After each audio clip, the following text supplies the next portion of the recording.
apa bagus.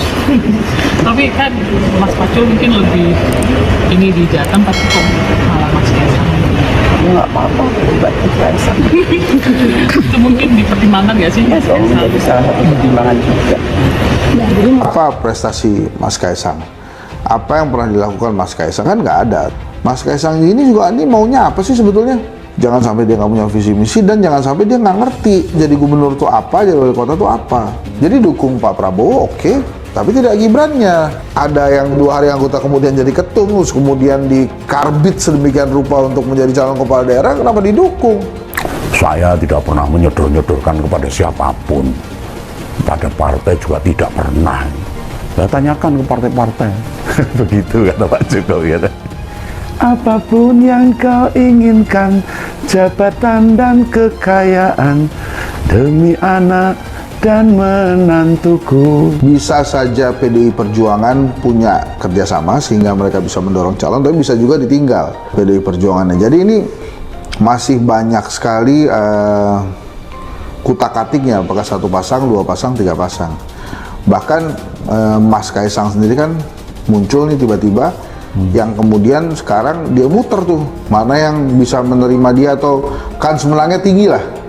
Tidak ada Kaisang ya. Kaisang moncernya tidak di sini tetapi di Jawa Tengah.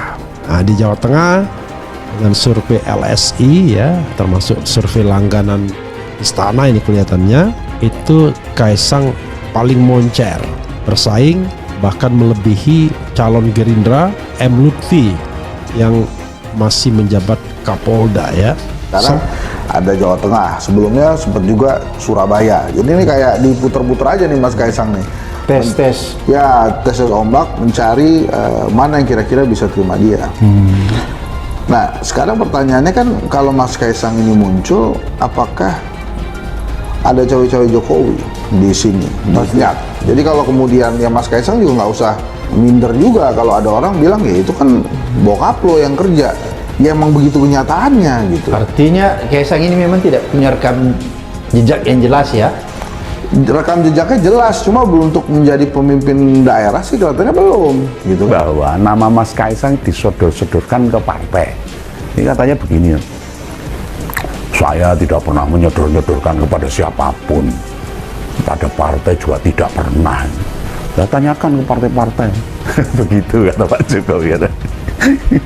Ya, saya ketawa aja lah. Ya, selain itu, Presiden juga membantah kalau cawe-cawe di pilkada karena itu urusannya partai politik. Nah, sopo sing percaya Pak? Dibantah gitu ya. Saya pikir nggak usah dibantah juga, apalagi kalau yang membantah adalah pejabat negara. Nggak usah dipakai buat bantah-bantah uang negara ini gitu. Nah, kayak misalnya Mas Gibran sudah menang. Apakah kemudian ada cawe-cawe? Ya persepsi publik mengatakan demikian. Gitu. Kemudian apakah benar Mas Gibran didukung oleh banyak sekali anak muda? Saya tidak yakin itu. Karena kemenangan seorang Gibran kemarin ya karena Pak Prabowo. Yang mungkin mengklaim disuruh bapaknya ya bisa, Mas Kaisang ini. Nah, siapa bisa menolak?